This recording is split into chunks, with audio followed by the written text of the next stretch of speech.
श्रीराम विजय ग्रंथ अध्याय 22. युद्धाची तयारी. वक्रतुंड महाकाय सूर्यकोटी समप्रभ निर्विघ्नं कुरु मे देव सर्वकार्येषु सर्वदा. गणनाथ गणपती रवि शुक्र बृहस्पती. श्रीराम विजय ग्रंथ प्राकृतवाणी प्रवर्तते. श्रोता वक्ता सावधाना भवन्तु. श्री गणेशाय नमः. श्री सीतारामचंद्राभ्याय नमः. उकलोनी कमलोद्भवाचे पत्र वाचिता झाला सौमित्र. सावध ऐके राजीव नेत्र सूर्यपुत्रादी कपी सर्वई. तर आता ब्रह्मदेवानी जे पत्र लिहून दिलेले आहे मारुतीजवळ ते पत्र लक्ष्मण वाचतोय आणि राम आणि सुग्रीव हे सर्व आणि इतर वानरसेना ते सर्व ऐकतायत. अनंत कोटी ब्रह्मांड नायका हे दयार्णवा विश्वपाळका वैकुंठपते व्यापका मम जनका श्रीवल्लभा. हे राम सकळ बंध विच्छेदका. हे राम साधू प्रतिपाळका दुष्ट रजनीचर संहारका जानकी नायका जगद्गुरु. आता पत्रामध्ये लिहिलेले आहे, ह्या सगळ्या रामाच्या उपमा लिहिलेल्या आहेत तिथं. हे राम जगदंकुर मूळकंदा साधू हृदयारविंदा मिलिंदा निज जनचातक जलदा ब्रह्मानंदा परात्परा. तर भक्तांच्या हृदयात राहणारा असा तो श्रीराम. संसार गजविदारक मृगेंद्रा दुःख पर्वत भंजन वज्रधरा निज भक्त चकोर सुधाकरा अति उदारा सीताधवा. त्रिभुवन जनका दुःखहरणा जनक जामाता जनपाळना जगज्जापते जलद जननयना जलदवर्णा जगतपते. सीतेचा पती किंवा जनकाचा जामात असं एक एक वर्णन दिलेलं आहे. जय जय राम वेदोद्धारका कमठरूपा सृष्टीपाळका नमो सकळ दैत्यांतका वराह वेशा दीनबंधो. सगळ्या दैत्यांचं निर्मूल करणारे असा. नमो हिरण्यकश्यप मर्दना नमो त्रिविक्रम बलिबंधना नमो ब्राह्मण कुळ पाळना भार्गव कुळ दिवाकरा. कोणाकोणाला नमन करता येते म्हणजे वराह वेश घेतलेला श्रीराम. हिरण्यकश्यपूचं मर्दन केलं, हिरण्यकश्यपूचं तो नरसिंह त्याला वंदन, किंवा बलीचं हे केलेलं तो वामन अवतार, किंवा ब्राह्मण कुळामध्ये जन्मलेला कोण परशुराम. नमो पौलुस्ती कुळ विपिन दहना मीनकेतना हरी हृदय जीवना नमो चतुर्दश लोकपाळना मखरक्षका रघुवीरा. जय जय विश्वपाळका विश्वव्यापका विश्वकारणा विश्वमती चाळका विश्वजीवना विश्वरक्षणा विश्वेशा. नमो माया चक्रचाळका नमो अज्ञानतिमिरांधका नमो वेदरूपा वेदपाळका वेदस्थापका वेदवंद्या. नमो कमलनाभा कमलजीवना नमो पापारण्य कुठार तीक्ष्णा नमो त्रिविधता दाहतापशमना अनंत शयना अनंता. अशा रामाच्या सगळ्या उपमा आहेत त्या. नमो दशावतार चरित्र चाळका नमो अनंत ब्रह्मांड नायका नमो अनंत वेशकारका ताटिकांतका पापहरणा नमो जनन मरण रोग वैद्या सच्चिदानंदा स्वयं संवेद्या मायातीता जगद्वंद्या भेदा भेदातीत तू. नमो सर्गस्थित्यंतकारक नमो कैवल्य पददायका अज अजित सर्वात्मका करुणालया सुराब्दे. जय जय षड्विकार रहिता नमो षड्गुण ऐश्वर्य अलंकृता अरी षड्वर्ग छेद प्रतापवंता शब्दातीता निरंजना. उत्पत्ती स्थिती लय हे सगळे जे काय आहेत ते, किंवा हे सगळे 6 विकार आहे, उत्पत्ती स्थिती लय हे करणारा, किंवा ईशित्व किंवा 6 ऐश्वर्य यांचं जे पालन करतो तो, किंवा काम क्रोध जे 6 षड्रिपू आहेत त्यांचं छेद करणारा असा तो राम. त्यांना सर्व नमन असं ते लिहिलेलं आहे याच्यामध्ये. तू निर्विकार निरंजन आम्हा लागी झालासी सगुण बंदींचे सोडवावे सुरगण पिशिताशन वधोनियात. ब्रह्मदेव लिहितो आहे तू असा जो राम आहे, तर तू बंदिवासामध्ये सर्व देव अडकलेले आहे, तर त्या राक्षसांच्या तावडीतून तू सोडव म्हणे. पितृवचनाते करुणी व्याज काननी आलासी रघुराज पंचवटीस राहून सहज व बहुत राक्षस वधी येले. पित्याच्या वचनाचं निमित्त करून तू वनात आलेला आहे म्हणे, आणि पंचवटीला राहून तू अनेक राक्षसांचा वध केलेला आहे. दशमुखे केले सीताहरण तिचे करावया गवेषण म्हणून किष्किंदेशी आगमन झाले तुझे श्रीरामचंद्रा. शुद्धी लागी रुद्रावतार अंजनी हृदया रविंद भ्रमर. जो ब्रह्मांडासी देणार धीर तरला सागर निविषार्थे. तर सीतेचा शोध घेण्याकरता जो मारुती तू पाठवला म्हणे, तर त्याने एका क्षणामध्ये सागर तरुण आलेला आहे म्हणे तो इकडे. अगाध मारुतीचे उड्डाण भोवती वाटेस केले विघ्न. परितो अनिवार्य किराण कोणासही नाटोपे. तर त्याचं उड्डाण झाल्यानंतर कित्येकांनी त्याला अडथळे निर्माण केले म्हणे समुद्रामधून येताना, तर पण त्यांनी कोणाला जुमानलेलं नाही आहे. पडलंकेसी येऊन हनुमंत, आता सांगतोय ते मारुतीने काय काय पराक्रम केला ते. पडलंकेसी येऊन हनुमंत राक्षसी संवारिल्या बहुत. प्रवेशला क्रौंचींच्या मुखात दातांसी दात मिळवी जो. मग नंतर क्रौंचीच्या मुखात गेला म्हणे, तिला तिचं पण पोट फाडून तो बाहेर आलेला आहे. तो उदर फाडून आला बाहेर. मग शोधले निकुंभीला नगर. सुलोचना देखोनी सुंदर म्हणे हेची होय जानकी. मग ह्याच्यात गेला म्हणे तो सुलोचनाच्या महालात गेला आणि त्याला वाटलं हीच जानकी आहे बा असं. तिजवरी घालावया पाशान सिद्ध झाला वायुनंदन. मग तिचे शब्द परिसता पूर्ण सीता नव्हे कळले ते. मग तिच्यावर पण तो पाषाण टाकून तिला मारून टाकत होता म्हणे, त्याला वाटलं ही सीताच आहे असं. आणि मग जेव्हा तिचं बोलणं ऐकलं तेव्हा त्यांना कळालं की ही सुलोचना आहे. मग अनुप्रमाण होऊन प्रवेशला लंका भुवन. मग बारीक असा अणूचं रूप घेऊन मध्ये गेलेला म्हणे लंकेमध्ये. मग अनुप्रमाण होऊन प्रवेशला लंका भुवन. विटंबिले सकळजन करुणी नग्न बिदिसी. सगळे रस्त्यावर आणले म्हणे त्यांनी, गल्ली बोळातले काढले बाहेर. पत्र ऐकता जनक जपा जापती म्हणे धन्य धन्य वीर मारुती. अद्भुत कर्तव्य अगाध शक्ती त्रिजगती ऐसा दुजा नव्हे. मग राम म्हणायला लागला की धन्य म्हणे मारुती, तर सकळ त्रिभुवनामध्ये असा दुसरा कोणीच नाही आहे म्हणे. ऐकोन या विनोद रीती वानर गदगदा हसती. एकावरी एक पडती मुरकुंड्या वळती ऐकता. आणि मग मारुतीने काय काय केलं ते सर्व ऐकून ते आनंदाने ते माकडं नाचत होते आणि हसत होते. नाना वस्तू उत्तम आणून वानर टाकती ओवाळून. एक सप्रेम हृदय धरून धन्य म्हणती बलाढ्य तू. आणि मग नाना प्रकारच्या वस्तू मारुतीवरून ओवाळून टाकत होते आणि मारुतीला जवळ घेत होते ते वानर सगळे. पत्र वाचिता लक्ष्मण क्षणाक्षणा खरी हास्यवदन. मागोती तटस्थ झाले हरिगण पत्र पुढे परिसती.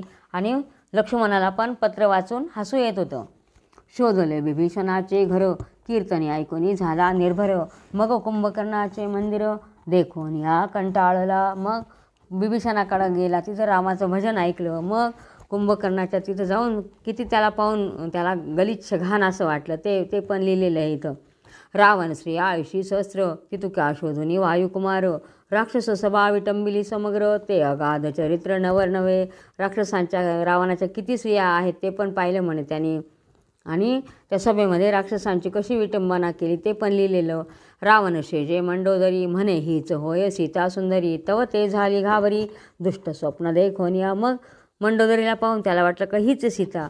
मग ती रात्री रडून उठायला लागली आणि रडायला लागली. तेव्हा काय झालं ते लिहिलेलं आहे. रावणेश दशकंठ असं सांगे वर्तमान. विषकंठ प्रिय रघुनंदन. त्याची सीता द्या हो सोडून परी रावण मन मानिते.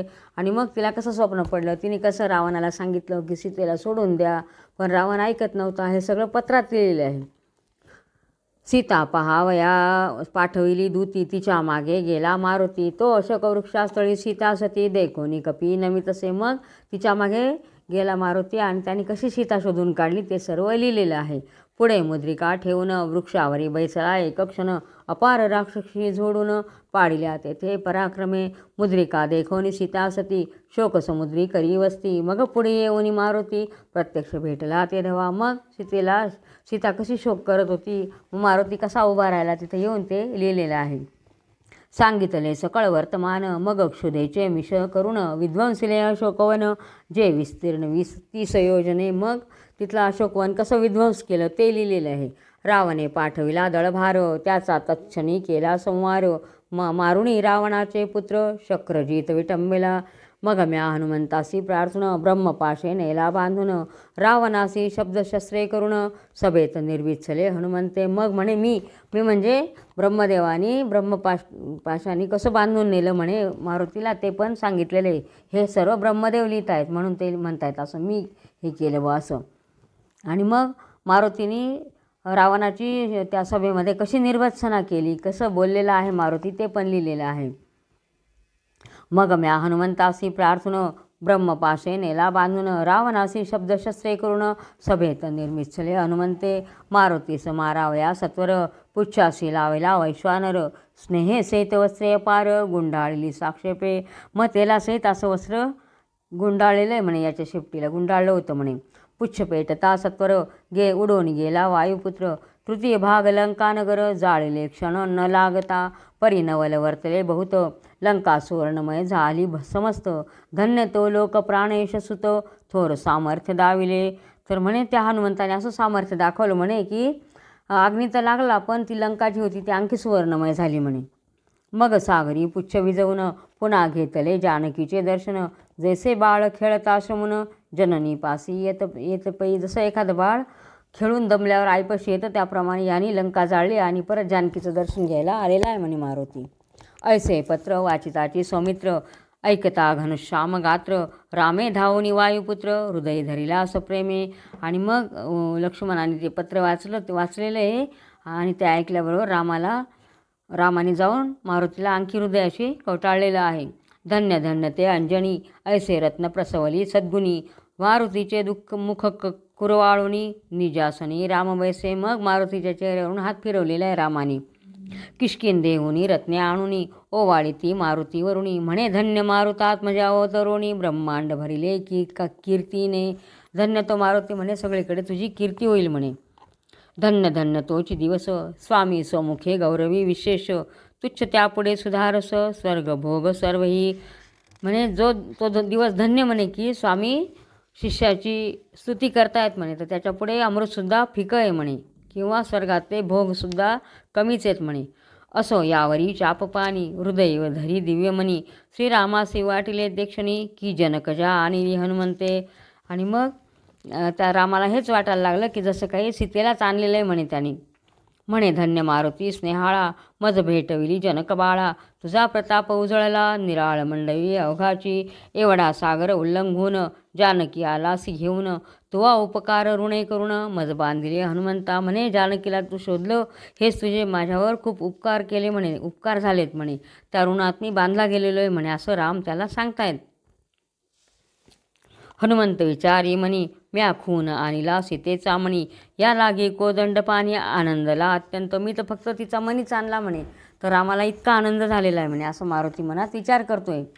मज थोर चुकी घडली पै जरी सीताची आणि तो येथे तरी आनंदे श्रावणारी सुते भरिले असते ब्रह्मांड. म्हणे मी खूप मोठी चूक केली की सीतेलाच आणायला पाहिजे होतं म्हणे. मग म्हणी विचारी सीता शोकहरण आता काय झाले बाळक्षीण न लोटता या मार्ग पूर्ण घेऊन येईन पद्माक्षी. मग तो म्हणतो आता अजूनसुद्धा काही वेळ गेलेली नाही म्हणे, माझं बळ कुठे कमी झालेलं आहे म्हणे, मी आत्ताच जातो आणि सीतेला घेऊन येतो म्हणे. अर्धा परस तर झाला म्हणे इथं येऊन म्हणे, आता मी जातो आणि घेऊन येतो म्हणे तिला. मग म्हणे जी रघुनाथा एक क्षण धीर धरी आता घेऊन येतो जनक दुहिता सकळ राक्षसी निवटोनी. मग म्हणे आत्ता जातो आणि आत्ता घेऊन येतो म्हणे सीतेला. हनुमंत करी उड्डाण सावध झाला सीतारमण म्हणे हनुमंता न करी गमन आहे कारण पुढे बहु. आवेश निघाला मारुती नाटोपेच तो कवनाप्रती मग स्वय धावणी रघुपती आवरीला हनुमंता. मग तो म्हणतो मी आत्ता जातो आणि घेऊन येतो म्हणे असं म्हटलं. मग रामाने त्याला अडवलेलं आहे, अरे म्हणे पुढे फार मोठं कारण आहे म्हणे, तू नको आत्ताच नको जाऊ म्हणे. पण हनुमंत काही कोणाचं ऐकत नव्हता, सगळे त्याला आवरत होते पण मारुती चाललाय पुढेच. मग शेवटी स्वतः राम उठले आणि त्याला आवरलेलं आहे मारुतीला. उचलून या रघुनाथ निजस्कंदी वाहे हनुमंत पुढे लंकेसी नेतो त्वरित रावणासी वधावया. मग त्याने राम त्याला धरायला धावलेत पण त्यांनी काय केलं, रामालाच खांद्यावर उचलून घेतलं आणि चाललाय तो, तुलाच घेऊन जातो आणि घेऊन येतो म्हणे. उचलवून या रघुनाथ निजस्कंदी वाहे हनुमंत म्हणे लंकेसी नेतो त्वरित रावणासी वधावया. तो उर्मिलापती आणि अर्कसूत धाविन्नले अंगज जांबुवंत चौघे हनुमंतासी आवरत परी सर्वथा नाटोपे. मग लक्ष्मण नंतर हे सुग्रीव अंगद जांबुवंत सगळे चौघच्या चौघ धावले हनुमंताला पकडायला. चौघांसही उचलून उडो पाहे सीता शोकहरण म्हणे तुकेचे लंकेशी जाऊन असुर मर्दून येऊ आता. आणि चौघांसहित उड्डाण करायला लागला तो आणि म्हणतो आपण एवढेच जाऊ म्हणे, घेऊन येऊ म्हणे, लंकेला जाऊन असुराला मारून टाकू म्हणे आणि घेऊन येऊ म्हणे सीतेला. वरकडे न्यावे जरी वानर तरी ते कैसे तरतील सागर या लागी निवडक थोर 5 जण नेऊ हे. कशाला जास्ती पाहिजे म्हणे, सगळ्यांना न्यायचं तर ते समुद्र ओलांडून नेता आलं पाहिजे म्हणे त्यांना, त्याच्यापेक्षा आपण 5 जणच जाऊन घेऊन येऊ म्हणे सीतेला. 5 जणांशी उचलून स्कंदी वाहे वायुनंदन की तो पंचशृंगाचा पूर्ण नागोत्तमची शोभला. तर असं उचललं त्यांना की जसा काही 5 फणींचा नाग जसा असतो तसा तो दिसत होता म्हणे. की पंचफळे लागली वृक्षासी की जड कदान होती तयासी की उदयाद्रीवरी तेजोराशी पंचसूर्य उगवले. की जसं पूर्वेकडील पर्वतावर 5 सूर्य उगवले तसा त्याप्रमाणे दिसत होता. किंवा एखाद्या झाडाला 5 प्रकारचे फळं लागलेले आहेत, 5 फळं लागले त्याला ते जड होतात का, तो नाही, त्याप्रमाणे तो मारुतीने त्या 5 जणांना उचललेला आहे. असो घेऊनी 5 जण हनुमंत करू पाहे गमन यावरी मंगल भगिनीचा रमण हनुमंतासी विनवी तसे. मारुती ऐके प्राणसख्या विचारावीने भलती क्रिया न करावी कदा हे चर्या श्रेष्ठांची असे पूर्वीहून असे विनविता रघुनंदन. मग उतरले 5ही जण जनक जापातीचे चरण सप्रेमे धरिले हनुमंते. आणि मग रामाने सांगितलं अरे हे असं करू नको म्हणे, आता ताईपणा करू नको म्हणे, आपण 5च नाही म्हणे, आपण जाऊ म्हणे सगळे, तू आता खाली उतरव म्हणे सगळ्यांना. तेव्हा मग त्यांनी सगळ्यांना खाली उतरव, रामाचं बोलणं ऐकलं आणि सगळ्यांना खाली उतरवलेलं आहे. आणि हनुमंताने रामाचे चरण पकडलेले आहेत. श्रीरामपुसे मारुती प्रती कैसी असे लंकेची गती राक्षस वर्तती कोणे रीती काय आचरिती पुण्यक्रिया. म्हणे कसं आहे म्हणे लंकेला, काय तिथं प्रतिक्रिया आहे, तिथले राक्षस कसे आहेत, काय पुण्यकर्म करतायत म्हणे ते सांग म्हणे आम्हाला. यावरी चातुर्य रत्नाकर बोले लोक प्राणेश्वर कुमार जैसा शक्र आणि अंगिरा कुमार करीती विचार एकांती. तर म्हणे तिथले लोक एकदम असे हुशार आहेत म्हणे आणि हे करतात म्हणे, ते जसे काही असे हुशार आहेत, बृहस्पतीसारखे हुशार आहेत म्हणे ते. म्हणे 300 गाव लांब लंका देखोनी दाविली रघुनायका सकळ सदनांची करुणी संख्या ठाई ठाई दाखवली. मग काय काय आहे म्हणे तिथं, किती लांब ती लंका आहे, तिथले गावं किती लांब आहे ते सांगतोय तो. जे जे का मर्गज पाशान त्यासी 5 लक्ष गृहे जान 7 लक्ष दैदिप्यमान विटबंदी मंदिरे. काही देवांचे मंदिर आहेत म्हणे, कसे विटांनी बांधलेले आहेत म्हणे, 7 लक्ष. ताम्र आणि कासे निखिळ तयाची 5 कोटी सदने निर्मळ सुवर्णाची अत्यंत सबळ 7 कोटी राघवेंद्रा. 5 कोटी घरं कशाचे आहेत, तांब्याचे आणि काशाचे. 7 कोटी सोन्याचे आहेत म्हणे. हे मरत्नी अलंकृत 9 कोटी शिवालय. शिवालय कशाचे आहेत, तर सोन्याचे आणि रत्नांनी अलंकृत असे 9 कोटी शिवालय आहेत म्हणे तिथं. रुद्राभिषेक नैवेद्य भोवत त्रिकाळ चालविती राक्षस असुरांच्या गृही पूर्ण अग्निहोत्र वेदाध्ययन. तर तिथं राक्षस रोज तिथं नैवेद्य अर्पण करतात, रुद्राभिषेक करतात, त्रिकाळ वेळा 3 वेळा चालतं म्हणे तिथं. आणि अग्निहोत्र आणि वेदाध्ययन पण त्या राक्षसांच्या घरांमध्ये चालतं म्हणे. असुरांच्या गृही पूर्ण अग्निहोत्र वेदाध्ययन रुद्राक्षमाळा भूषण विभूती चर्चन करीती पै. सगळे विभूती लावता, वेदाध्ययन करता, रुद्राक्षांच्या माळा घालता. मुख्य रावणे सुबुद्धीपूर्ण टाकिली वेदांची खंडे करून तपाचरिती दारुण ठाई ठाई राक्षस. त्या रावणाने त्या वेदांचे खंडन करून ठिकठिकाणी तपाचरण मांडलेलं आहे म्हणे. ऐसे बोलता वायुनंदन रघुनाथ झाला उद्विग्न ऐसा लंका पुण्यपरायण ते मज सर्वथा नाटोपे. मग म्हणे इतके पुण्यवान लोक आहेत म्हणे तिथले, तर माझ्याच्याने ही लंका आटोपली जाईल का म्हणे, माझ्याकडनं होईल का, घेतली जाईल का म्हणे, म्हणजे मी तिथं विजयी होईल का, असं रामाला पण चिंता पडली. ऐसे जेथे सत्कर्माचरण तेथे नांदे यशकीर्ती कल्याण परी ते हाता नये लंका भोन बहु यत्न करिताही. म्हणजे जिथं सत्कर्म चालतो जिथे सत्कर्म चालतं त्या ठिकाणी यश कीर्ती आणि कल्याण नांदत असतं म्हणे सदा. तर हे लंकाभवन इतकं पवित्र आहे म्हणे, तर तिथं माझं काहीच विजय होणार नाही म्हणे. तेव्हा एक क्षण रघुनाथ निवांत न बोले चिंताक्रांत. भोवते वानर तटस्थ पाहू लागले ते काळे. मग राम चिंता करायला लागला. मग श्रीराम म्हणे मारुती, तू आज सांगितली राक्षसांची स्थिती. परी दया क्षमा उपरती, शांती विरक्त मुख्य जया. शौच आणि धर्मदान असुर करती की अनुदिन. यावरी सीता संतापहरण काय वचन बोलिला. मग म्हणे ठीक आहे, हे सगळं करतायत, पण तिथं दया क्षमा शांती विरक्ती आणि दानधर्म हे काही सगळं घडतं का म्हणे तिथं, असं विचारतोय राम. तेव्हा मग मारुती सांगतोय, क्षमा दया शुद्ध अंतर, शौच दान धर्म पवित्र. हे लंके माझी अनुमात्र, सर्वथाही नसेची. तर हे लंकेमध्ये काहीच नाही म्हणे, दया नाही क्षमा नाही शुद्ध अंतःकरण नाही आहे आणि दानधर्म किंवा काहीच नाही म्हणे तिथं. हे फक्त ते देवाची सेवा करतायत. परम अधर्मी निर्दय असुर, कापट्यचर्या तपक्रूर, अत्यंत खळ दुराचार, मद्यप्राशक उन्मत्ते. अत्यंत दुराचारी आणि मद्यप्राशन करणारे असे राक्षस आहेत म्हणे तिथं. तर तिथं काही नाही म्हणे सर्व. अंतरी मारुतीचे ऐकोनी वचन, हास्यमुख होय चाप पाणी. तरी ते लंका घेऊन यक्षणी, पापखानी वस्ती जेथे. अंतरी दया क्षमा नाही, मग व्रते तपे जाळीशी काही. तो जरी पढला शास्त्रे साही, व्यर्थ काय ते वटवट.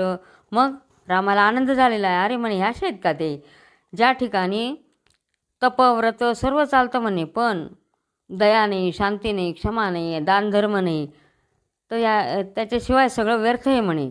त्यांनी मोठे शास्त्र पडले, वेदशास्त्रांचं सर्व अभ्यास केलेला आहे, पण सगळं काहीच नाही म्हणे, त्याचं फळ सगळं व्यर्थ आहे म्हणे.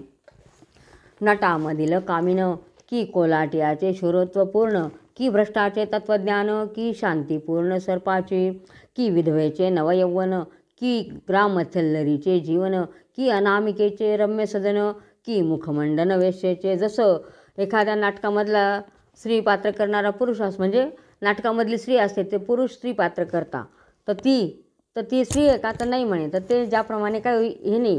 किंवा कोलाटी म्हणजे डोंबारी, त्यांचे शूरपणा दाखवतात, उड्या मारतात, तर ते सर्व खोटं असतं म्हणे. हे त्यांचा शूरपणा खोटं असतं. किंवा एखादा भ्रष्ट आहे पापी आहे आणि तो तत्त्वज्ञान सांगतोय, तर काही अर्थ आहे का, तर नाही. किंवा सर्प आहे आणि त्याने मनामध्ये शांती धरलेली आहे, पण ती शांती आहे का, तर नाही.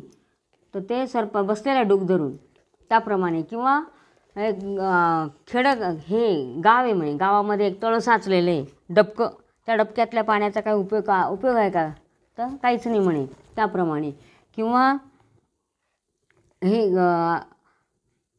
हे वेश्या आहे म्हणे, तिचं चेहरा आहे, तर त्या चेहऱ्याचं काही हे का, तर ते सदा फक्त भुलवण्यासाठी असतं.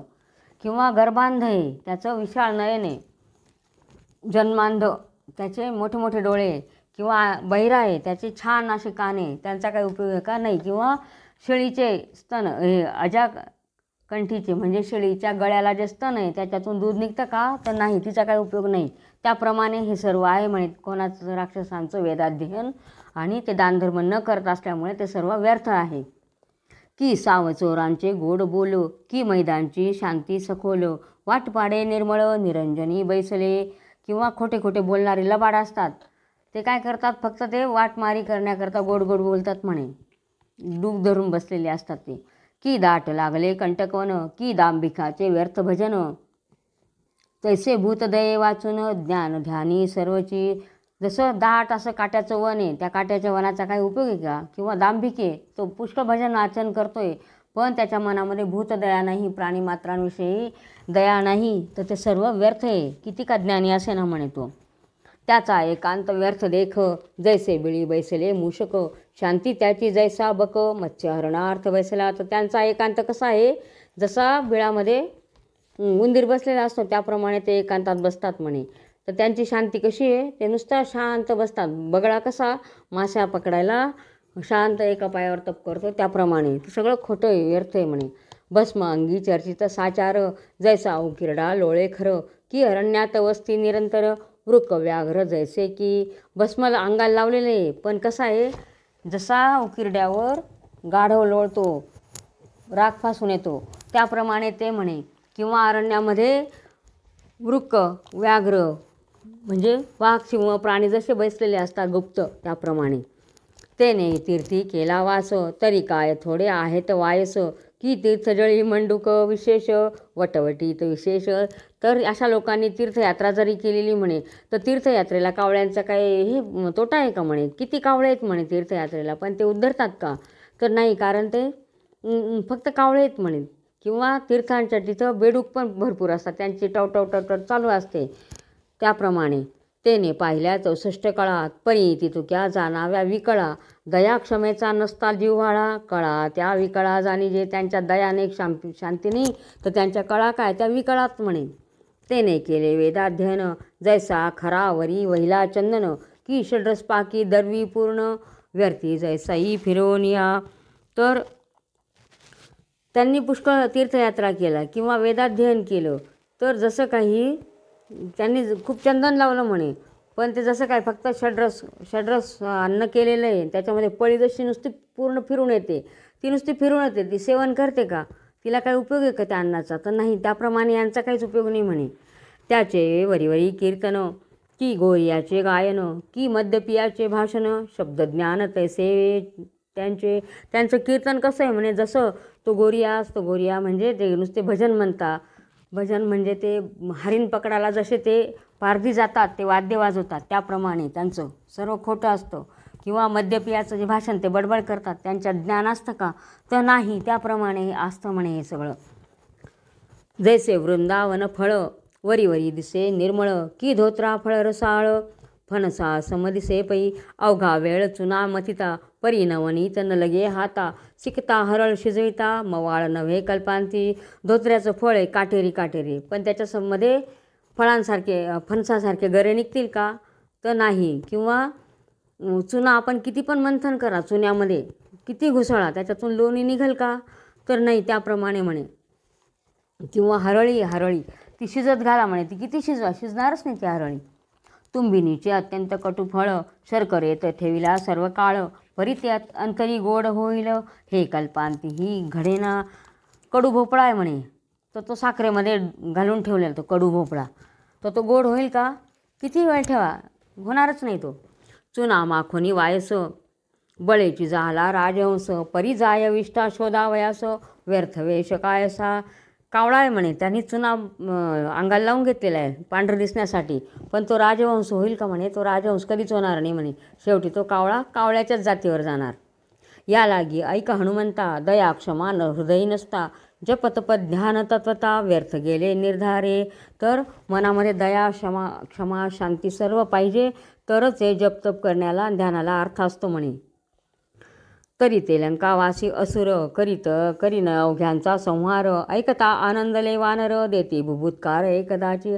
हे असे दुष्ट आहेत म्हणे तिथले लोक, तर त्यांचा संहार नक्कीच करेल म्हणे मी आता. आणि हे ऐकलं रामाचं बोलणं आणि माकडांना पण आनंद झालेला आहे आणि ते बुभुत्कार करायला लागले. ते असो ब्रह्मपत्र मागे वाचिले ते विरंचीने होते लिहिले. हनुमंते लंका दहन केले परीनगर झाले सुवर्णाचे. मग म्हणे ते आता ते आपण पत्र वाचलं म्हणे ब्रह्मदेवाचं, तर ते मारुतीने लंका दहन केलं म्हणे, पण ते नगर सुवर्णाचं झालं म्हणे. तर ती काय कथा आहे ती मला सांगा म्हणे. ते ऐकून या मात आश्चर्य करी कौशल्यासुत. मग जांबुवंतासी पुसत हा वृत्तांत कैसा असे. तू बहुकाळाचा पुरुष देखिले ऐकिले असे बहुवस. तो ब्रह्मयाचा अंश अयोध्याधीश म्हणून पुसे. तर जांबुवंत जो सगळ्यात मोठा होता त्याला राम विचारतोय, तर हे कसं काय झालं म्हणे, तर तू सगळ्यात मोठा आहे तर तू आम्हाला सांग म्हणे, आणि तू ब्रह्मदेवाचा अंशपणे म्हणे, म्हणून तुला विचारतोय म्हणे. तर तू वयानी आणि गुणांनी मोठा आहे म्हणे. वये गुणे तपे बहुत वडील असे जांबुवंत. सांगे पूर्वील वृत्तांत जै लंका नगर वसतपई. तर मग सांगतो म्हणे मी आता काय झालं ते. जांबुवंत सांगतायत. गजेंद्राचे करुणी उद्धरण वेगे परतला रमारमन. तो कर जोडूनी म्हणे सुपर्ण क्षुदेने बहु व्यापलो मे. मग गजेंद्राचा पाय मगरीने पकडलेला होता, ती गोष्ट सर्वांना माहितीच आहे. तर तो पाय पकडल्यानंतर गजेंद्राने विष्णूचा धावा केला आणि मग विष्णूंनी गजेंद्राचाही उद्धार केला आणि मगराचा पण उद्धार केला म्हणे. तर ती गोष्ट झाली. त्यावेळेला ते परत येत असताना सुपर्णाला भूक लागली, म्हणजे गरुडाला भूक लागलेली होती. वेगे पातला रमारमन तो कर जोडोनी म्हणे सुपर्ण क्षुदेने बहु व्यापलो मी. त्यावेळेला गरुडाला भूक लागलेली होती आणि तो सांगतोय विष्णूला की मला आता भूक लागलेली म्हणे. मग बोले श्री करधर गजेंद्र नक्रांची कलेवरे थोर ती भक्षुन येई सत्वर ऐकोनी पक्षींद्र उडाला. मग विष्णू सांगायला लागला म्हणे की गजेंद्राचं आणि नकराचं म्हणजे मगराचं प्रेत तिथं पडलेलं आहे म्हणे, तर ते तू खाऊन जा म्हणे. असं म्हणून मग गरुड उडालेला आहे ते खाण्यासाठी. नक्र गजेंद्राची कलेवरे दोन्ही उद्गारी घेऊनी उडे गगनी तो भ्रुभंग पक्षी येऊनी विभाग मागे खगेंद्रा. आणि मग गरुडाने हत्तीचं गजेंद्राचं म्हणजे हत्तीचं आणि मगराचं दोघांचे प्रेत दोघी पायांमध्ये पकडलेले आहे आणि उडतोय तो आकाशामध्ये. त्यावेळा भ्रुभंग नावाचा पक्षी त्याला आडवा आला आणि त्याच्यामध्ये अजून मला पण दे म्हणे असं मागायला लागला त्याच्याकडे गरुडाकडे.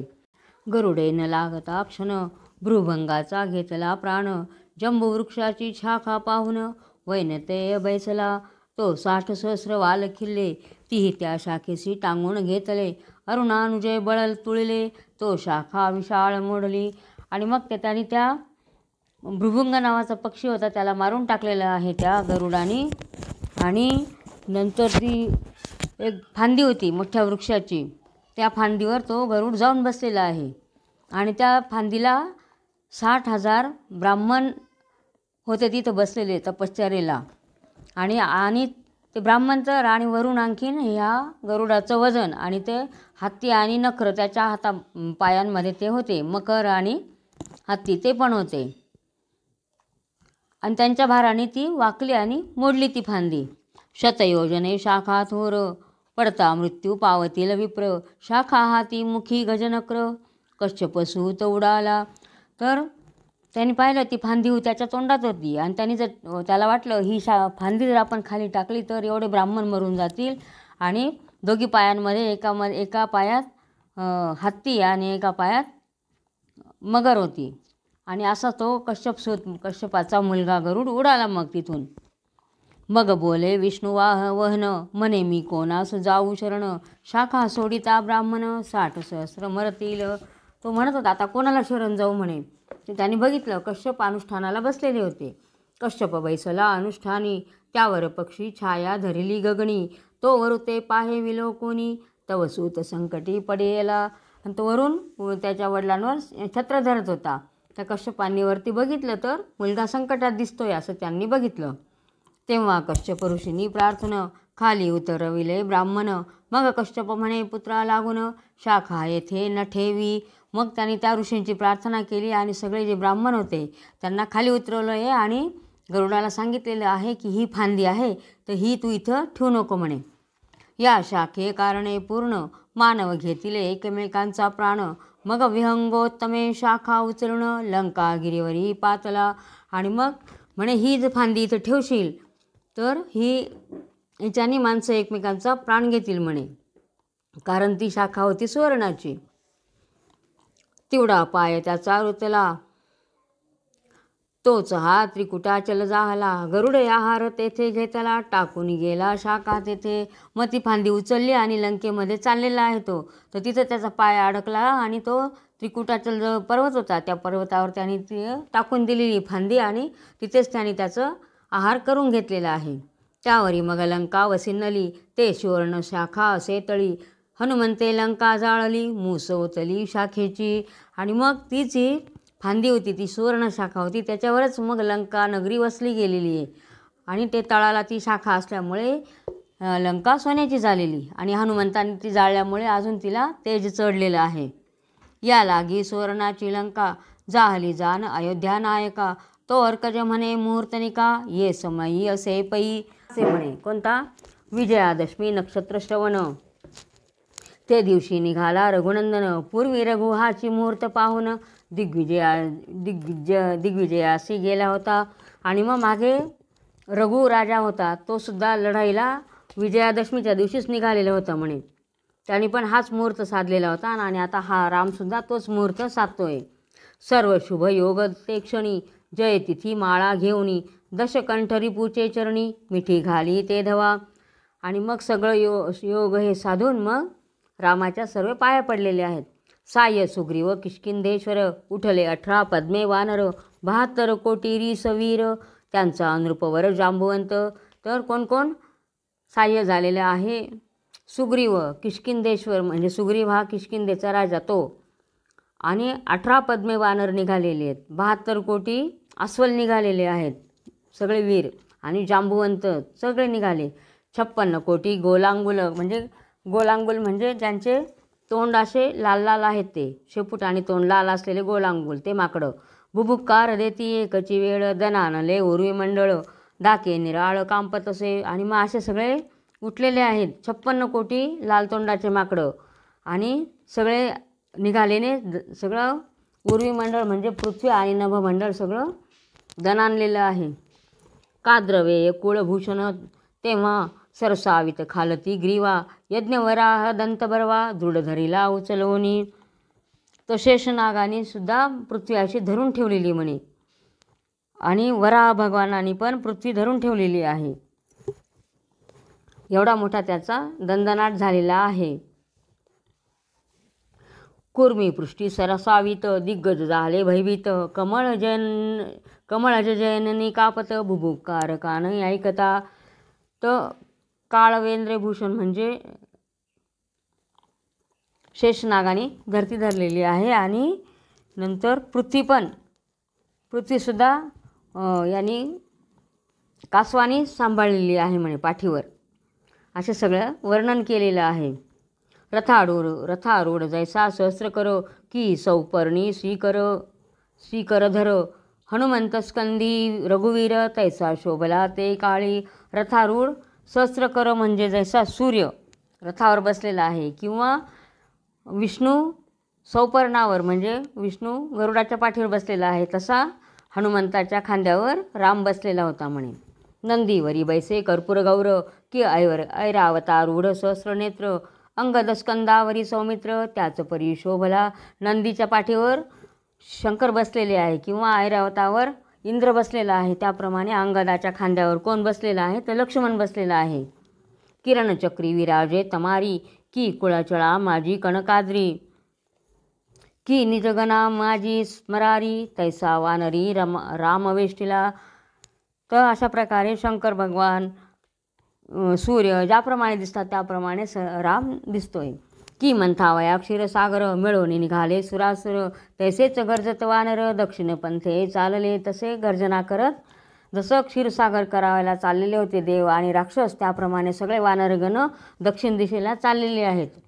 विशाल वृक्ष उपडिती छत्र रामावरी धरती, वृक्ष पल्लव घेऊन हाती चवरे वाजिती रामावरी. ते काय करतात?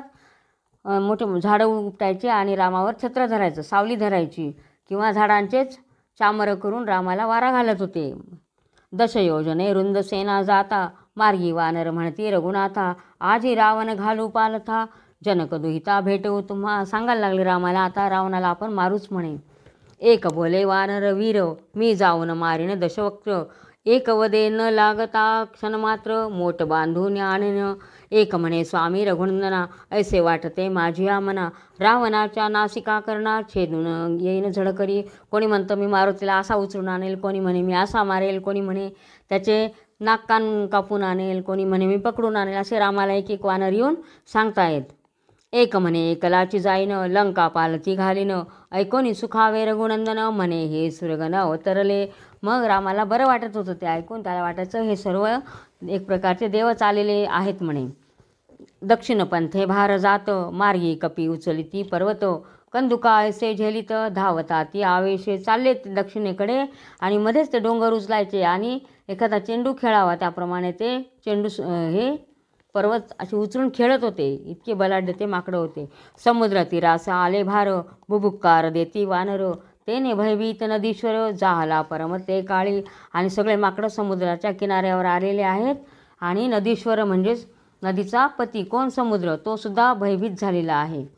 जैसा वेद बोलत गेला अद्भुत, स्वरूप देखोनी जाहला तटस्थ, तैसे वानरवीर समस्त समुद्र तीरी स्थिरावले, की राजहंसाच्या येऊनी हारी स्थिरावती मानस सरोवरी, तैसे ते समुद्र तीरी कपी केसरी तटस्थ जाहला. आणि मग अशा प्रकारे सगळे तिथं आलेले आहेत, आणि जसे काही मानस सरोवरावर राजहंस येऊन त्यांच्या रांगा थांबतात, त्याप्रमाणे सगळे वानरगण तिथं थांबलेले आहेत. दशयोजने अद्भुत सेना उतरली ओतप्रोत असो लंके माझी वृत्तांत वर्तला तोची परिसावा कपिसहित अयोध्या विहारी पातला सागराचे पहिलं तरी ऐसी ध्वनी लंके माझारी राक्षसेंद्रे आकर्णिली.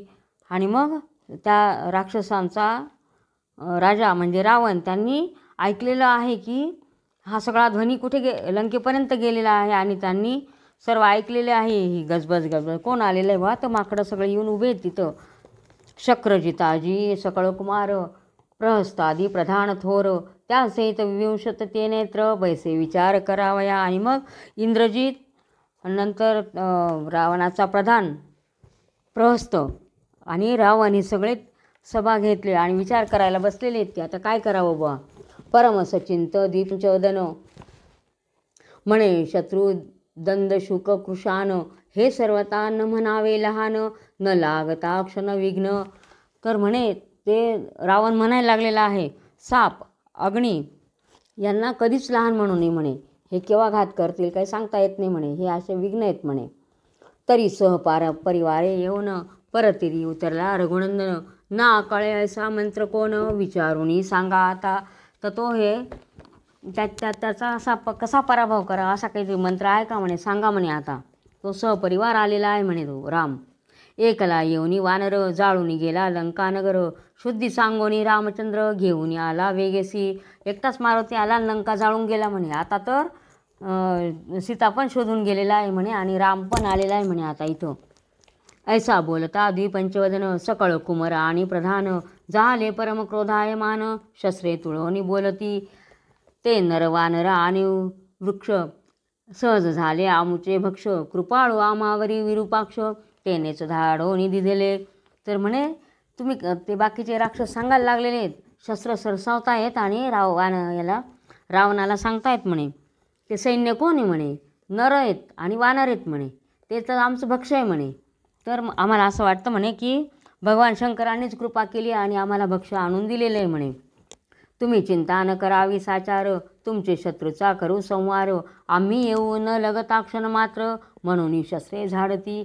आणि ते राक्षस सगळे म्हणायला लागले की आम्ही एक क्षणसुद्धा न लागता येतो म्हणे आम्ही तुमच्या मदतीला. तर ते आमचे अन्न आहे म्हणे आम्ही त्यांना सगळ्यांना माकडांना त्यांना खाऊन टाकू म्हणे. शक्रजित अतिकायादी कुमर देवांतक नरांतक महोदर धूम्राक्ष वज्रदंष्टी असुर म्हणती नर वानर क्षणे जिंकू सगळ्यांना जिंकू म्हणे आम्ही आता. दूरस्ता मृगनायक मागे निंदा जलपती जंबुक की मिळवणी बहुत मंडूक वासुकेसी जिंकू म्हणती. तर सिंह आहे म्हणे आणि त्याला कोण त्यांची निंदा कोण करतं हे सिंहाचं मागे कोले खूप भुंकतात म्हणे आणि बेडूक आहेत म्हणे. तर ते म्हणतात की आम्ही वासुकीला जिंकू. त्याप्रमाणे आहे माकडांचं चाललेले म्हणे आम्ही त्यांचा पराजयच करू थांबा म्हणे. तव ते सभे माझी विभीषण येता झाला सभा देखून जैसा वायस सभेत येऊन राजहंस बोलला.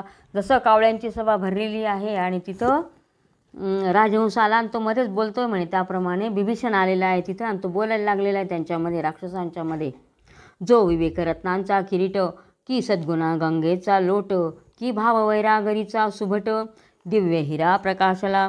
ज्याप्रमाणे भावखाणीतून एखादा हिरा निघतो आणि तो त्याचा दिव्य असा प्रकाश पडलेला आहे त्याप्रमाणे तो विभीषण आहे म्हणे. विवेकभूमीचे निधान की भक्ती समुद्राचे भरते पूर्ण की ते परमार्थवणीचे सुमन अम्लान सुंदर विकासले. ज्याच्या मनामध्ये भावभक्ती आहे भक्तीचा जो समुद्र आहे असा तो परमार्थवणीचं जे फूल आहे म्हणे असा तो आलेला आहे विभीषण. असो ऐसा विभीषण थोर न्याय सिंधू सत्य समुद्र सकळ खळांसी प्रत्युत्तर देता झाला ते वेळी. ह्या सगळ्या मूर्खांना तो सांगतोय म्हणे वाचाळ तुम्ही परमदुर्जन महाकपटी अंतरमलिन दशमुखा भोवते मिळवणं नाना कुतर्क करीत असा. अरे मूर्खांनो म्हणे तुम्ही ह्या रावणाच्या नादी लागून काय तर्क कुतर्क करता आहात म्हणे. यश धैर्य सकळ सद्गुण सौभाग्याची करणी ऐकून परमखेद मानिती दुर्जन नसते दूषण लाविती. परमकुमती तो जो बळहीन मागे निंदा जल्पे रात्रंदिन समरभूमीची पळे उठवण हे तो लक्षण श्वानाचे. अरे तुम्ही मूर्खासारखे काय करतायत म्हणे ते बलहीन आहेत म्हणे तुम्ही म्हणे सकळ दळा समवेत जिंकू म्हणता अयोध्यानाथ, तरी येथे कलाची हनुमंत आला होता निजबळे. जैसे करतळीचे आचमन की गोवत्स पदीचे जीवन, तैसा त्या ज्याचे दृष्टी समुद्रपूर्ण लंगोनी क्षणे आला तो. तर म्हणे मारुती एकटाच इथं आलेला होता म्हणे लंकेमध्ये. त्यांनी काय केलं म्हणे की जसं आचमन घ्यायला आपण तळातावर पाणी घेतो त्याप्रमाणे, किंवा गाईच्या वासराच्या पावलाची जी खूण आहे त्याच्यामध्ये किती पाणी वाहतं त्याप्रमाणे त्यांनी समुद्राला धरलेले म्हणे. तसा तो समुद्र मानतोय म्हणे. तर त्यांनी असा तो समुद्राला त्यांनी ती उपमा दिलेली म्हणे, गाईच्या वासराच्या पदचिन्हामध्ये जेवढं पाणी माहील त्याची. तर तो इतकं असं त्यांनी केलेले म्हणे त्या मारुती. तो समुद्र ओलांडून आला म्हणे. तर बाकीचं तुम्ही काय म्हणतायत म्हणे, त्यांनी सगळं विध्वंस केलेला आहे म्हणे. जैसे करतळीचे आचमन की गोवत्सपदीचे जीवन, तैसा ज्याचे दृष्टी समुद्र पूर्ण लंगोनी क्षणी आला तो. तेने विध्वंसिले सकळ नगर, रावण सभा नागविली समग्र. कोट्यानुकोटे निशाचर अशोकवनी संहारिले. अशोकवनामध्ये कोटेच्या कोटी राक्षस मारले म्हणे. राजसूत मारिले समस्त, विवरी कोंडीला शक्रजित. लंका जाळून अद्भुत पुरुषार्थ तेने दाखविला. इंद्राला सुद्धा भुयारामध्ये कोंडून घातलं होतं म्हणे त्यांनी. हा पराक्रम त्याचे तुम्ही विसरला का म्हणे सगळे. ते वेळे तुमचे बळ काय झाले होते विफळ, आता रावणा भवते सकळ पुरुषार्थ आपुला सांगता. तेव्हा तुमचं बळ कुठे गेलेलं होतं म्हणे. आता तुम्ही रावणाला सगळा पुरुषार्थ सांगताय, आमचा पराक्रम असा आहे तसा आहे. तेव्हा कुठे गेलं होतं सर्व. नाना पाखंडी दुर्जन यवन, इही वेदांसी ठेविले दूषण. परिवंदिती की विद्वजन, ज्ञान संपन्न धर्मार्थे. कमळाशी निंदिती दूर परी सहसा न विटेची भ्रमर. चंद्राशी निंदिती तस्कर, परी ते चकोर आनंदती. ते नाना पाखंडी असे खोटे खोटे जे मुसलमान असतात म्हणे ते वेदांची निंदा करतात म्हणे. पण जे विद्वजन असतात ते ज्ञानसंपन्न आहेतच म्हणे. किंवा कमळ आहे म्हणे, कमळाची मती किंवा महती कोणाला माहिती, भ्रमराला माहिती. ते बेडूक तिथं असतात म्हणे, कमळाजवळ असतात, ते त्याची निंदाच करतात म्हणे कमळाची. त्याप्रमाणे म्हणे. आणि हे चंद्राची निंदा कोण करतं, चोर असता म्हणे. त्या चोरांना चंद्र नको असतो म्हणे, पण तोच चकोर चंद्राला बघून आनंदी होतो म्हणे. त्याप्रमाणे म्हणे परी कुशल वंदिती समस्त, वायसमुक्ते ओसंडिती. परिमराळ निविटती, मुडासी न कळे कस्तुरी पंक म्हणून टाकीती दूर. परी श्रीमंत होराती, हृदय श्री धरितार्थी. एक मूर्ख म्हणे त्याला कस्तुरी एखाद्या मातीप्रमाणे वाटते म्हणे, आणि तेच श्रीमंत लोक असतात तीच कस्तुरी जवळ घेऊन फिरतात म्हणे. दिवा भीता नावडे अर्क, परी आनंदिती चक्रवाक. अंधे टाकिले रत्नसुरेख, परीक्षक संवरिती. तर दिवा भीत असतो म्हणे, घुबड असतं, त्याला सूर्य आवडत नाही म्हणे, पण तो सूर्य उगवल्यावर चक्रवाक पक्षाला आनंद होतो म्हणे. जैसा जगद्वंद्य रघुवीर, जयाशी हृदयी ध्याय उमावर. कमलोद्भव सहस्रनेत्र, सहस्रवक्त्रस्तवी जया. तसा तो राम आहे म्हणे की त्याला उमावर म्हणजे शंकरसुद्धा जवळ करतो, शंकराला सुद्धा रामाचं ध्यान लागलेलं आहे म्हणे. त्याप्रमाणे म्हणे, आणि तुम्हाला तो आवडत नाही म्हणे. सनकादिकी हृदय ध्याती, जो वेद उदया चळिता गभस्ती. तो हा पुराण पुरुष आला व्यक्ती, मूळ प्रकृती समवेत.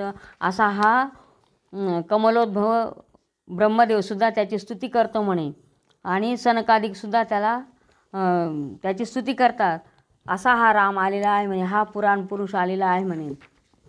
ब्रह्मांड नगर स्तंभ अद्भुत, मायाचक्र चाळक शाश्वत.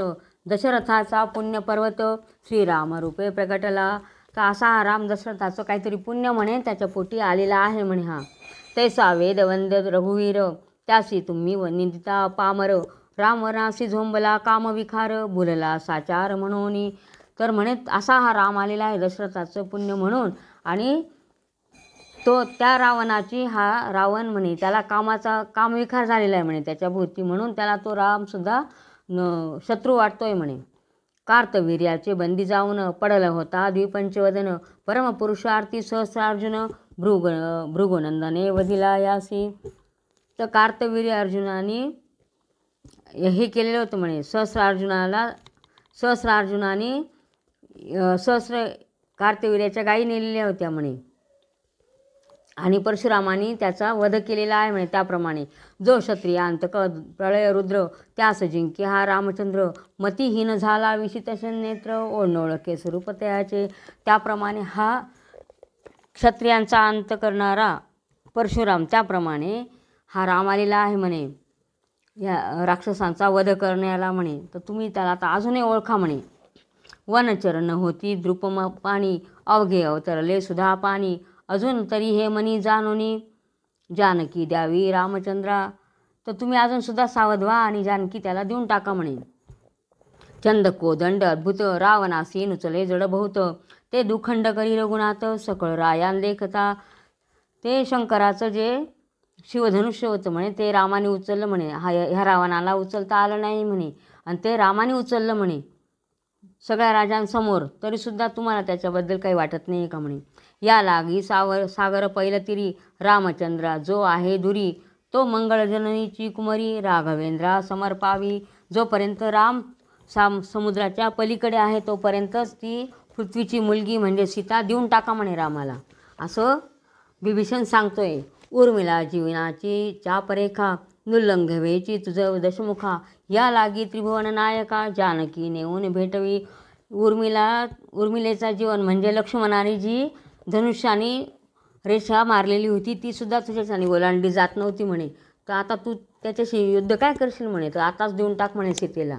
जानकीस भेटवा रघुनंदन बंदीचे सोडावे सुरगण मग चंद्रार्कवरी कल्याण पुत्र पौत्री नांदसी. म्हणे जानकी रामाला देऊन टाका आणि बंदीखान्यात जे देव घातलेले आहेत त्यांना पण सोडून टाक म्हणे तू. आणि असं जर तू केलं तर जोपर्यंत चंद्र सूर्य आहे तोपर्यंत तुझं कल्याण आहे म्हणे आणि तू पुत्र पौत्र मुलांसह समवेत नातवांसहित नांदशील म्हणे तू. ऐक म्हणे माझं असं विभीषण रावणाला सांगतोय. माझी वचने वाटती कठीण परी पुढे गोड अमृताहून औषध आधी कटुवट पूर्ण परी रोग हरण पुढे करी. माझं बोलणं तुला आज कडू लागतंय म्हणे. जसं औषध आधी कडू लागतं मग त्याच्यापासून रोग निघून जातो त्याप्रमाणे हे म्हणे दे आता सोडून दे सीता म्हणे. जैसी ते नाबादी साखर मुखी घालिता कडकड फार परी गोड ते अपार तैसी साचार वचने माझे. खडीसाखर असते म्हणे ती कडक असते तोंडात घातल्यावर कडकडकड चावावं लागतं म्हणे पण नंतर कशी लागते ती गोड लागते. त्याप्रमाणे माझं वचन आहे म्हणे. तुरट वाटे आमलक परी पुढे गोडी दे अधिक तैसी माझे वचने दुःखमोचक हृदय धरी दशकंधरा. आवळा असतो म्हणे तो आधी तुरट लागतो आणि नंतर गोड लागतो म्हणे तो. त्याप्रमाणे माझं बोलणं आहे म्हणे. पिता पडवी पुत्रा लागून त्यास वाटे विषासमान परी पुढे गोड सुधेऊन महिमा पूर्ण वाढे जेव्हा. वडील मुलाला सांगतात म्हणे हे करू नको ते कर ते करू नको. ते मुलाला आवडत नसतं पण त्यानंतर जेव्हा त्याचं आयुष्य सुरू होतं तेव्हा पित्याचं बोलणंच मुलांना गोड लागतं आणि त्याची प्रचिती पण येते. अशुभचिन्हे अत्यंत लंके माझी होत बहुत क्षणोक्षणी उल्कापात नभ थरथर ते वाटत असे जलद जाल नसे किंचित रुधिरधारा मेघवर्षत दुष्ट स्वप्ने अत्यंत मंडोदरीस जाणविती. म्हणे सगळे अपशकून चालू आहेत म्हणे. आकाशातून पाणी नाही पडतं म्हणे रक्ताच्या धारा पडतायत म्हणे जसं असं स्वप्न पडतायत वाईट मंडोदरीला. ते पण तुला समजत नाही का म्हणे. विगत धवा स्त्रिया येऊन ओटी भरती मृत्तिका घेऊन मंगळसूत्र तोडून कृष्ण वस्त्र पुरुष नेतसे.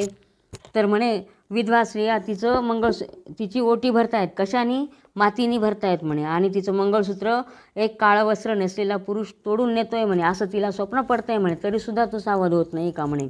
या लागी दशवदना तू सज्ञान टाकिली वेदांची खंडे करून तरी जाणत जाणता कृषाण पदरी कैसा बांधिशी. तर तुला अजून कसं कळत नाही म्हणे. तू वेदांचं सुद्धा खंडन करून टाकलेलं आहे म्हणे आणि न जाणता सुद्धा म्हणजे जाणून बुजून सुद्धा तू विस्तो पदराला बांधून राहिलेला आहे म्हणे. समजून या विष दारुण का करावे बळे प्राशुन दंद शुक ओळखून मग का ते उशी करावी. तर म्हणे कशाला तू विष दिसतंय हे विष आहे तरीसुद्धा तुला प्यायचं मोह झालेला आहे म्हणे तो. खदिरांगार जाणून मग कावरी करावे शयन उदरी पाशान बांधून महाहोडी कारी घावे. खाली दिसतंय विसतोय त्याच्यावर झोपायचं का म्हणे त्याच्यावर अंथरून टाकायचं का. तर नाही म्हणे, नको म्हणे असं करू. आणि किंवा पोटाला दगड बांधलेला आहे आणि तो होडीमध्ये बसलेला आहे, ती होडी तरेल का?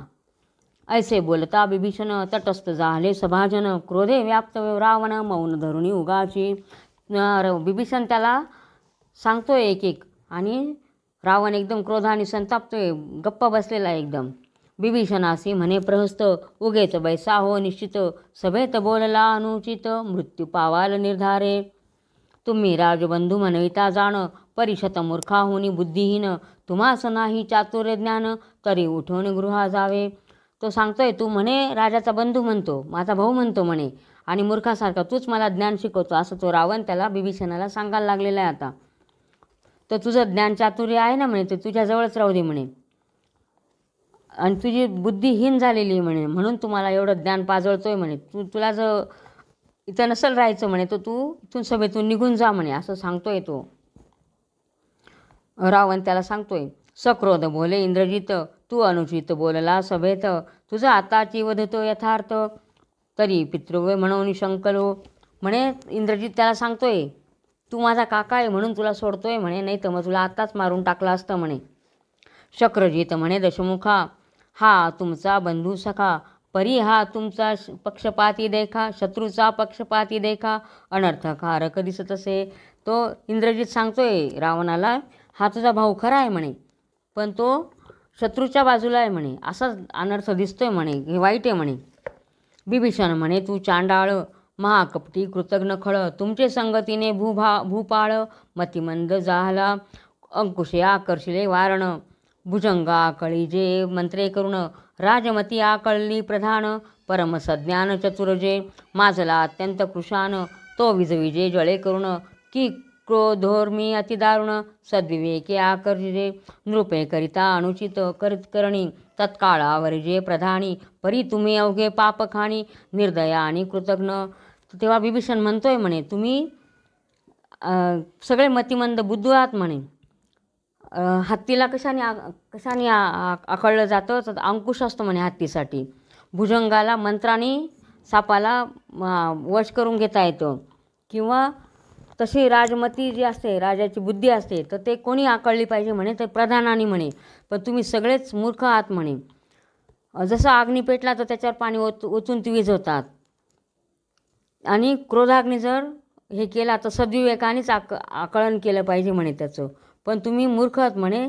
हा प्रधान पण मूर्ख आहे, तुम्ही सगळे त्याचीच बाजू घेत आहेत रावणाची, आणि सगळे चाललेलेत म्हणे खाईमध्ये. राजा आधीचा अत्यंत खळ, प्रधान मिळाला अमंगळ, मग अविवेकी वाढे प्रबळ, कुबुद्धी कल्लोळ उठती. सगळेच तुमचे कुबुद्धीचे आहेत म्हणे, कोणालाच ज्ञान नाही म्हणे. राजा आहे तसाचे आणि प्रधान आहे तसाचे म्हणे. शंख करावयाची हौस घन, त्यात पातला मास फाल्गुन, की राज्यातील पारिपत्य पूर्ण, जारासी प्राप्त झाले आधीच चहाड तस्कर, त्यावरी पाठीरा खा नृपवर, की उन्मत्तासी सरोवर, प्राप्त झाले मद्याचे. आधीच शंख बोंबा मारायचे हौसे, आणि त्यात फाल्गुन म्हणजे होळीचेच दिवस आहे, तर काय पाहणं म्हणे, त्याप्रमाणे झालेले म्हणे. किंवा श्रीराज्य आहे म्हणे, त्याच्यामध्ये एक पापी माणूस पाठवलेला आहे त्याच्यावर, कशाला म्हणजे जार येतो, म्हणजे त्याची बुद्धी चांगली नाही आहे, तर त्याला श्रीराज्यावर मंत्री केलेलं आहे म्हणे, तर तो काय करेल त्याप्रमाणे. किंवा चहाडीखोर चोर आहे म्हणे, आणि त्याला कोणाची साथ आहे, तर राजाचीच साथ आहे म्हणे, त्याप्रमाणे झालेले आहे म्हणे. किंवा एक उन्मत्त आहे, दारुडे आहे म्हणे, त्याला कशाचं सरोवर दिलेलं आहे, तर दारूचं, तर तो काय करेल त्याप्रमाणे तुम्ही सगळे झालेले आहेत म्हणे, असं बिभीषण सांगतोय त्यांना. तैसा कुबुद्धीने वेष्टला दशवदन, तैसेच तुम्ही मिळाला प्रधान, तैसे वृक्काचे सदनी श्वान, कारभारी जाहले. तर लांडगं आहे म्हणे, आणि त्याच्या घरी कारभारी कोण आहे, तर कुत्र आहे म्हणे, त्याप्रमाणे झालेले. अरे तुझे मरण आले जवळी, म्हणून आणली जनकबाळी, अयोध्या प्रभू प्रतापपळी, आला निकट काळ तुझा, तुझं मरण जवळ आलेलं आहे, म्हणून तुला ही बुद्धी होते म्हणे सीता आणायची, आणि आता घाबरू नको म्हणे, जवळ आलेलाच म्हणे राम तुझ्या. रावणे अनुचित कर्म मांडिले, म्हणून मातेने मज प्रेरिले, या लागी तुम्हा ते बोधिले, मणी धराल म्हणून. म्हणे रावणाने अनुचित कर्म करून राहिलेलं म्हणे, वाईट करतोय म्हणे, हे आपल्या आईने सांगितलेलं, म्हणून तिने मला पाठवलं म्हणे, म्हणून मी तुमच्याकडे बोध करायला आलेलो आहे म्हणे. परी होणार बळीवंत, तुम्ही नायकाची उन्मत्त, सीता न द्याल तरी निश्चित, कुलक्षय होईल तुमचा. ऐसा ऐकता रावण क्रोधे व्यापिला परिपूर्ण. बिभीषणावरी शस्त्र घेऊन परमावेशे धाविनला. हे सगळं ऐकलं आणि रावणाला राग आलेला आहे. तो शस्त्र घेऊन बिभीषणावर चाल करून गेलेला आहे. बिभीषण केवळ परमभक्त तयासी रक्षिता रघुनाथ. तो रावणाचा उपटला हात शस्त्र पडले धरेवरी. मागुता धावे रावण इंद्रजिते धरिला आवरून. मग झाडीला वामचरण तो लागला बिभीषणासी. मग त्यांनी शस्त्र उचललं पण त्याचा हात उपटून निघालेला आहे. आपोआप पडलाय तो, कारण की बिभीषणावर रामाचीच कृपा होती म्हणून. बिभीषण केवळ शांत निर्मत्सर भेदरहित रावणासी मागोती म्हणत सखा रघुनाथ करी कार्य. बिभीषण निघालाय तिथून आणि तो शांत आहे आणि तो सांगतोय रावणाला की याला हे कर म्हणे, तू रामाला सखा करून घे. बिभीषण क्षमाशील पूर्ण वानिती सकळ राक्षसगण. तई माता कैकसी येऊन सांगे हित बिभीषणा.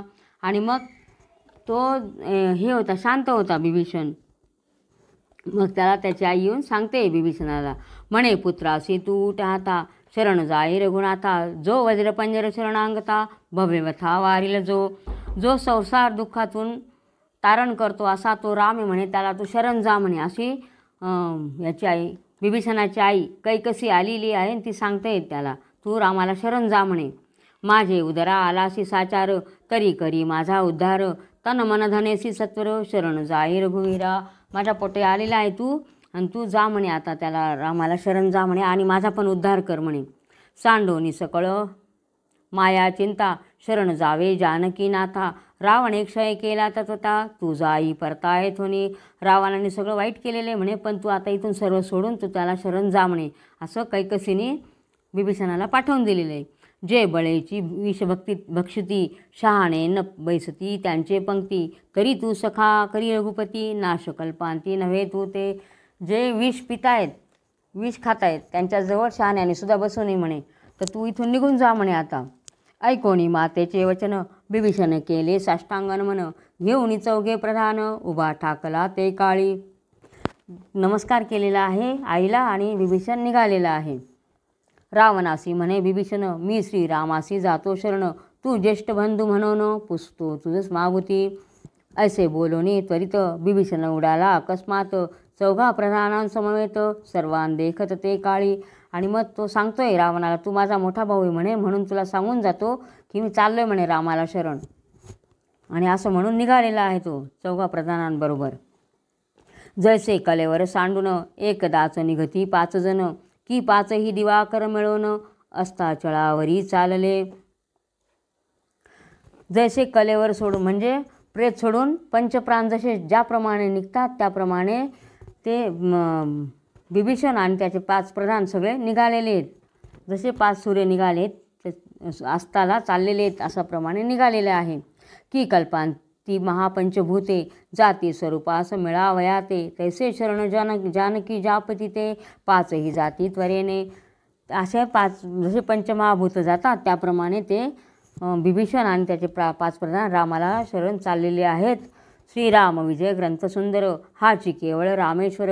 आवडीच्या कावडी भरोणी सत्वर सद्भक्त नर धावती. तसा हा रामविजय ग्रंथ सुंदर आहे म्हणे, जसा काही रामेश्वर आहे. आणि जे कोणी सद्भक्ती करणारे जे लोक आहेत ते कावडी भरून भरून नेतायत म्हणे ते. भावप्रयागीचे प्रमोदक जे रामेश्वरावरी करीते अभिषेक. त्यांचे मनोरथ अयोध्या नायक सत्यपुर परिपूर्ण करील. जसं भावरूपी प्रयाग तीर्थातील प्रेमरूपी उदक भरून रामेश्वराला जे अभिषेक करता असे जे भक्तगण आहेत त्यांची इच्छा राम पूर्ण करो म्हणे. स्वस्ती श्रीराम विजय ग्रंथ सुंदर संमत वाल्मिकी नाटकाधार. सदा परिसोत पंडित चतुर 200 गोढा. श्रीरामचंद्रार्पणमस्तु. श्रीराम जय राम जय जय राम. श्रीराम जय राम जय जय राम.